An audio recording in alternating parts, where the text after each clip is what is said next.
Okay, now moving on to one of these problems. Although मैंने दो शामिल किए थे, लेकिन चलें हम थोड़ी सी मुश्किल वाली प्रॉब्लम को देख लेते हैं. ये तो बहुत सिंपल प्रॉब्लम है.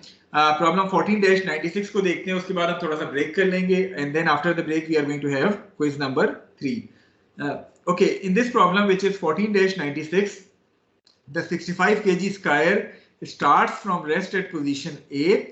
You need to determine his speed at position B and the distance S where he lands at position C. Neglect friction. So हमने करना क्या होगा कि सबसे पहले अगर हम इसको देखें, it is being launched from position A from rest. A से B के दरमियान क्या इसके ऊपर कोई नॉन कंजर्वेटिव फोर्स एक्ट कर रही है? No sir, neglect friction.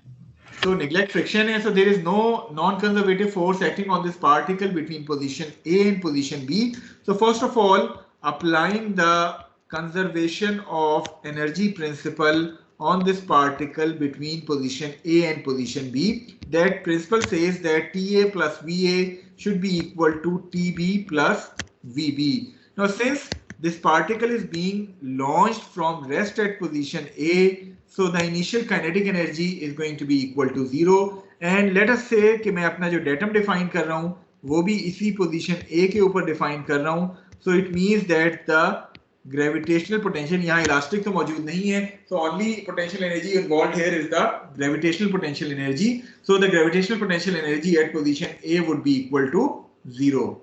Clear है ये दोनों चीजें? Yes sir. Okay, now coming to the kinetic energy at position B, it is going to be half mvb square. So this is going to be the kinetic energy at position B. Sorry. What about the kinetic energy, gravitational potential energy at position B?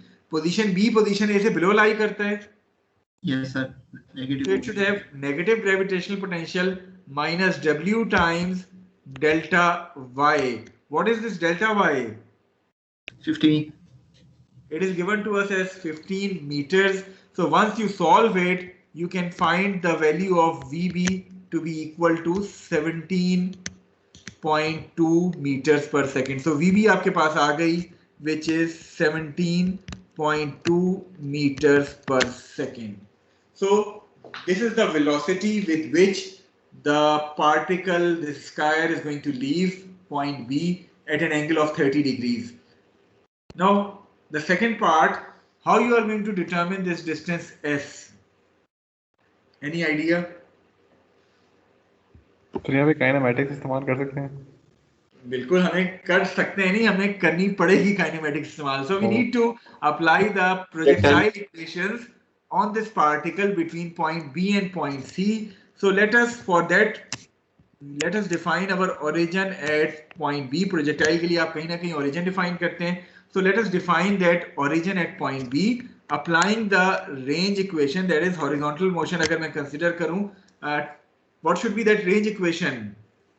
वो equation थी हमारे पास x equal to x naught. याद है कुछ?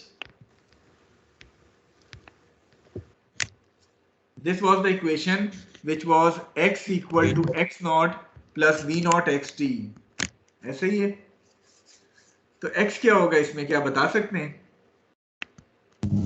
Sir, s cos 30. So it is going to be s cos 30. x naught मेरे पास 0 होगा since I have defined my origin at that point. और v naught x क्या हो जाएगा? It is going to be v आपके पास 17.2 आया था, तो 17.2 cos 30 t. ऐसे ही है. क्लियर है ये इक्वेशन या किसी को कोई डाउट है इसमें? क्लियर है सर. क्लियर है. Okay, now coming to the vertical motion equation. Vertical motion में हम कौन सी इक्वेशन अप्लाई करेंगे? Acceleration due to gravity. y equal to y naught plus v naught yt minus half gt square. ठीक है. जी sir. Okay, y naught क्या होगा यहाँ? वो तो 0 कर दिया. मैंने 0 कर दी है because I have defined the origin at point B. So y naught is going to be 0. The next question, what should be the value of y here? Can you identify y? Minus 4.5. Sir, 4.5 plus s sine 30.